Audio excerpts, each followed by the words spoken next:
The Suncoast is grieving the 11 lives lost Saturday at a vigil. Our Hallie pilot is live now from the Sarasota County Fairgrounds.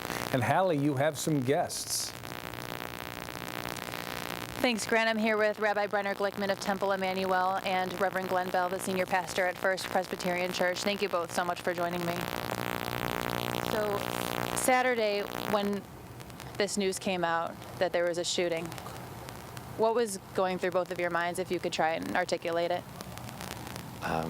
First, just sadness. We knew this would come someday.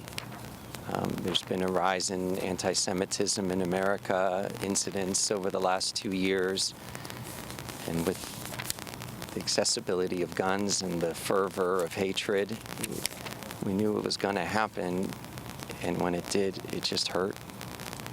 Reverend Bell, what was going through your mind? It's a devastating event. The Jewish community has to suffer through all kinds of discrimination, even in this day and age.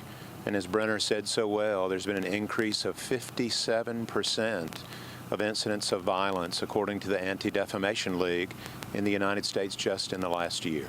So we are grateful to stand with the Jewish community. And of course, police saying this was a hate crime, and you both noted that rise in anti-Semitism. Why do you think that is today in 2018 that we're still seeing such a problem with it? I think it's perennial, but let's not forget that most Americans, most people are good people of good heart, and that has come out as well this week. I can't tell you how many people are coming up to me, members of my temple, about a neighbor who's approached them, a distant friend who's called them to reach out. The beauty of the American people are coming out this week as well. And I think that shows in even just Reverend Bell being here, the senior pastor of a Presbyterian church.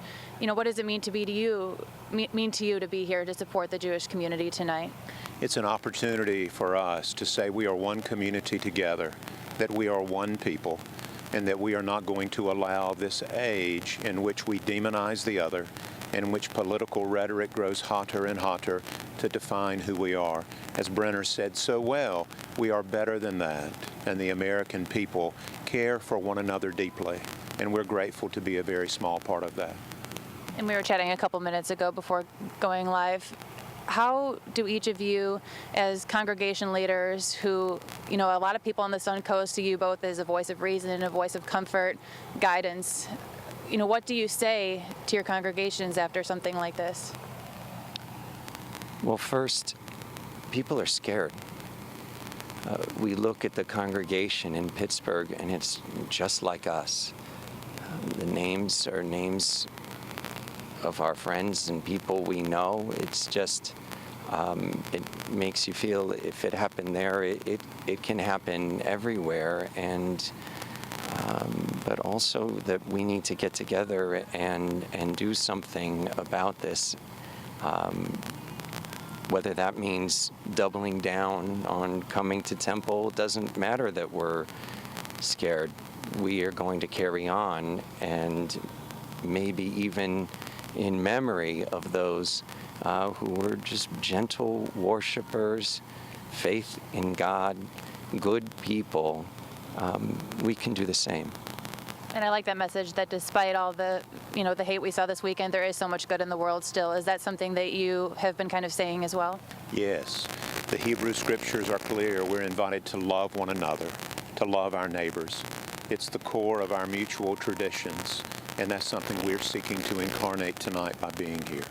And you two both standing here next to me is kind of an example of love thy neighbor coming together, and I feel so lucky to be a part of this community. And we're running short on time, but if you're just tuning in now, we're at a vigil hosted by the Jewish Federation of Sarasota Manatee. It's at the Sarasota Fairgrounds. It was supposed to be on their campus, but due to the high volume of interest and response they got, it has moved here. It doesn't start until 7, but the gates open just before 6, and seats are starting to file in. And Marty Katz with the Federation tells us we're expecting to see people standing behind all these chairs in the field, so the people you see sitting are just a fraction of what we'll see tonight.